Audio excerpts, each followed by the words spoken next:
Good evening and welcome to this Tuesday, November 8, 2011 edition of the INFOWARS Nightly News. I'm Aaron Dykes, sitting in for Alex. Frankly, he's worked himself into exhaustion, staying up all night for the past several nights to warn you that a police state's coming. So you better get up and do something about it, because they have prepared this economic disaster, and now they're squeezing the population for every last dollar while they round us up and use their policies to take away private property and more. We have a guest coming up later on that. He's a retired activist who's fighting the FEMA forced insurance in floodplains. That is Keith Haley. He's coming up later in the broadcast, but first, the news. You heard Jesse Ventura earlier on Alex's show.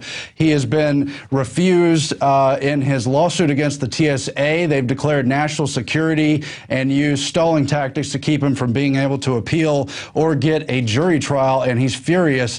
But the only coverage in the media has been trying to brand him as unpatriotic, use things like his seeking dual Mexican citizenship to imply he doesn't like the country. The country was never about the government. It was about the idea that governments are always corrupt, and if we don't protect the rights enshrined in the Constitution, then we don't have a country.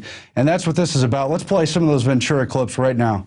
Governor, chin up. We appreciate you taking action. We appreciate you boycotting the airlines and taking a stand for everybody. But Rosa Parks was being made to sit at the back of the bus. Imagine if they were saying, well, we're going to grab your breast and stick our hands down your pants and put you in a microwave oven. This is far more than that. This is a civil rights issue of our Fourth Amendment, of the 10th Amendment, states' rights. I mean, you're a governor. I want you to speak to that. Governor, you've got the floor here. Tell us what's happening.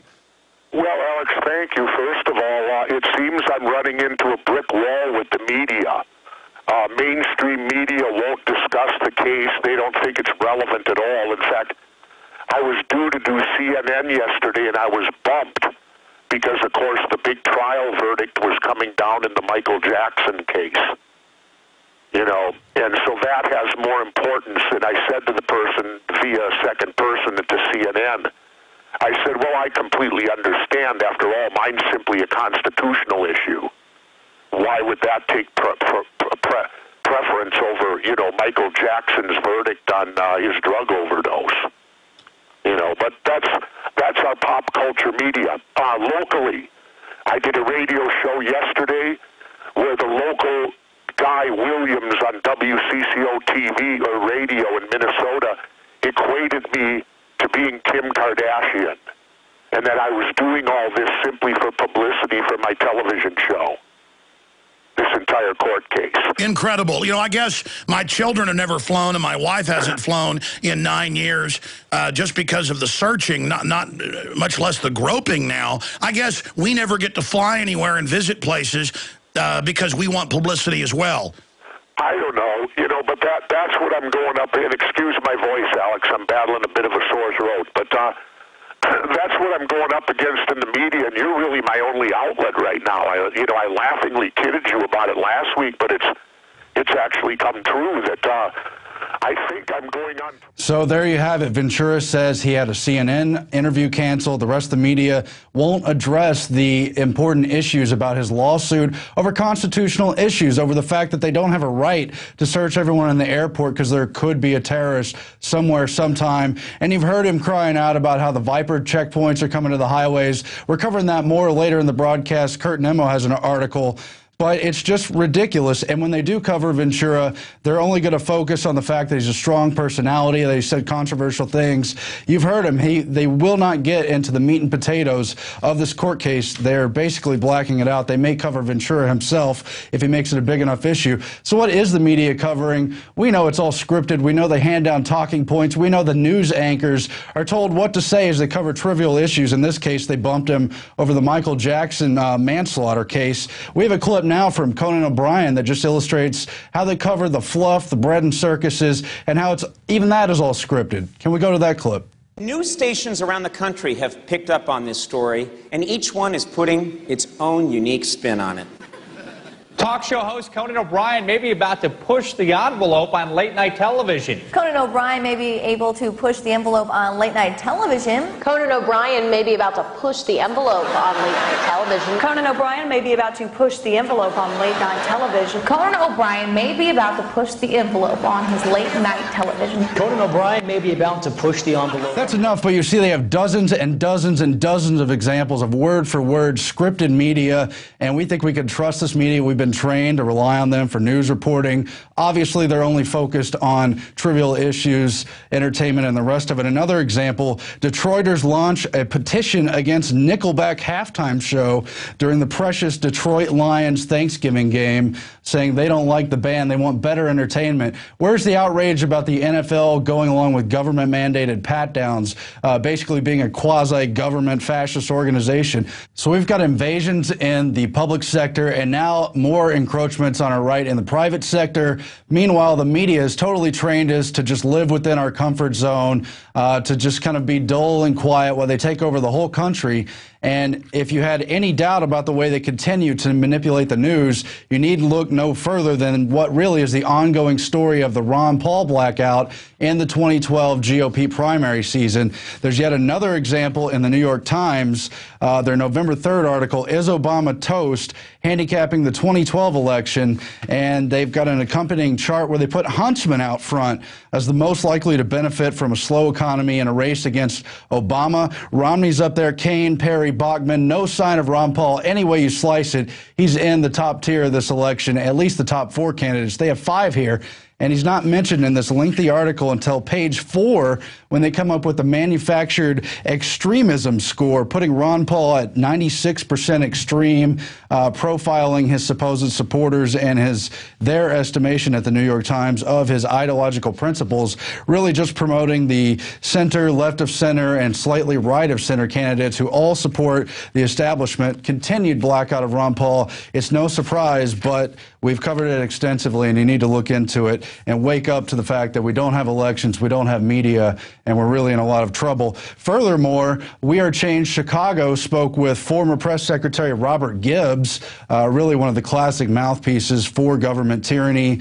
Real weaselly guy, always covering. You saw him back in 2008 when Obama was caught attending the Bilderberg conference, and the reporters were upset because they were trapped on the plane. He played it off. Well, now We Are Change has talked to Robert Gibbs, asked him about the Federal Reserve, and he says, we have a policy going back decades never to talk about the Federal Reserve at the White House. Doesn't matter how it affects you or your economy. Don't talk about it. Let's play that clip. The Federal Reserve, I always had a role in the White House. Clarence probably could vouch for this for decades.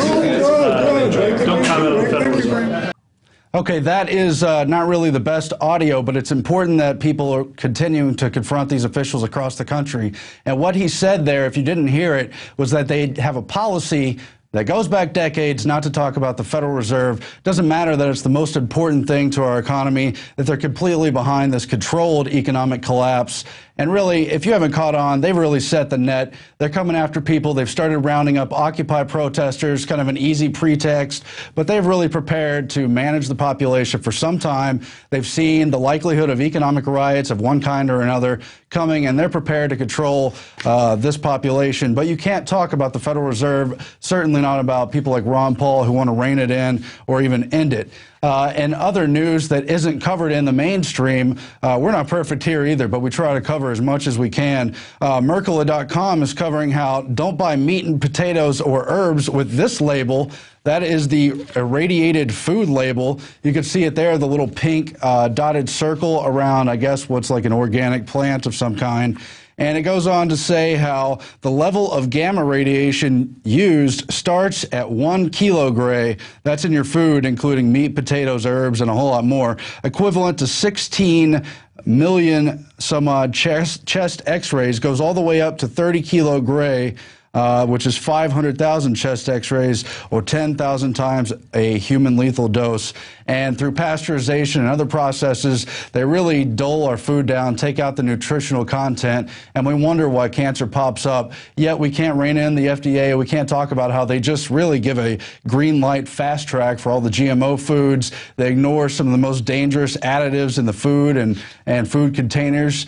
And what are we going to do in this country? Really, that's another important area that we don't cover enough. Now, the Iranian war also continues to heat up. In the same week that you've seen Israel essentially ready to go on a unilateral strike against Iran with expected U.S. backing, you see the manufactured IAEA, Atomic Agency report about to come out. It's already been leaked to the press, really hyping fears about Iran's nuclear weapons capabilities, which any way you look at it is just dredged up nonsense. You saw all the lies and extreme propaganda, including from top cabinet officials during the Iraq war, the lies about yellow cake and mobile weapons labs, and the WMDs themselves. Now the IAEA for Iran is concluding that Iran has upgraded the level of enrichment from 3.5% to below 20%.